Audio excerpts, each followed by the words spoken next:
S L M borewells ಕೇಶ್ವರ ನೋಡ್ತಾ ಇರ್ಬೋದು. ಜೋಳ ನಮ್ಮದು ಇದು ಬಂದು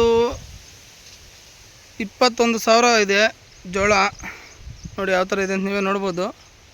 ಈಗ ಔಷಧಿ ಹೊಡೆಯೋಣ ಅಂತ ನೋಡಿ ಔಷಧಿ ಮಿಕ್ಸ್ ಮಾಡಿದ್ದೀನಿ. ಇದು ಬಂದು 1 ಶಾಟ್ ಅಂತ ಹೊಸ್ದಾಗಿ ಬಂದಿದೆ. ತುಂಬ ಚೆನ್ನಾಗಿದೆ ಇದು ಔಷಧಿ. ಮತ್ತು ಅದ್ರ ಜೊತೆಗೆ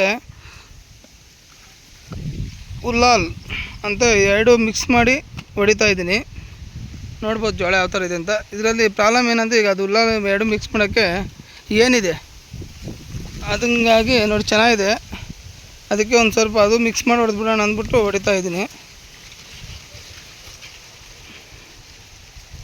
ನೋಡ್ಬೋದು ನೀವೇ ತೋಟ ಎಸ್ ಎಲ್ ಎಮ್ ಬೋರ್ವೆಲ್ಸ್ ಕಡೆಯಿಂದ ಆದಷ್ಟು ರೈತರಿಗೆ ಅನುಕೂಲ ಆಗಲಿ ಅಂತ ಕೇಳಗಂತ ತುಂಬ ದಿವಸ ಆಯಿತು ವೀಡಿಯೋನು ಅಪ್ಲೋಡ್ ಮಾಡಿ ಯೂಟ್ಯೂಬ್ಗೆ ಮತ್ತು ಇನ್ಸ್ಟಾಗ್ರಾಮ್ಗೆ.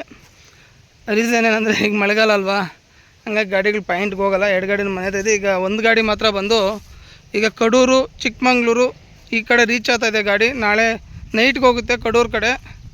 ಕಡೂರು ಚಿಕ್ಕಮಂಗ್ಳೂರು ಅರಸೀಕೆರೆ ಈ ಕಡೆ ಹೋಗ್ತಾಯಿದೆ. ಆದಷ್ಟು ಆ ಕಡೆ ಯಾರಾದರೂ ಲಿಂಕ್ ಇದ್ದರೆ ಮೋಟ್ರ್ ಬಿದ್ದೋಗಿರಲಿ ಸಿಕ್ಕಾಕೊಂಡಿರಲಿ ಮತ್ತು ಕೇಸಿಂಗ್ ಏನಾದರೂ ಪ್ರಾಬ್ಲಮ್ ಆಗಿ ಮೋಟ್ರ್ ಬರ್ತಾಯಿಲ್ಲಣ್ಣ, ಇಲ್ಲ ಕೇಸಿಂಗು ತೂತೋಗಿದೆ ಮಣ್ಣು ಬರ್ತಾಯಿದೆ ಅಂದರೆ ಆ ಥರ ಇರೋರು ಯಾರೇ ಆಗಲಿ ಕಾಲ್ ಮಾಡ್ಬೋದು ನೀವು.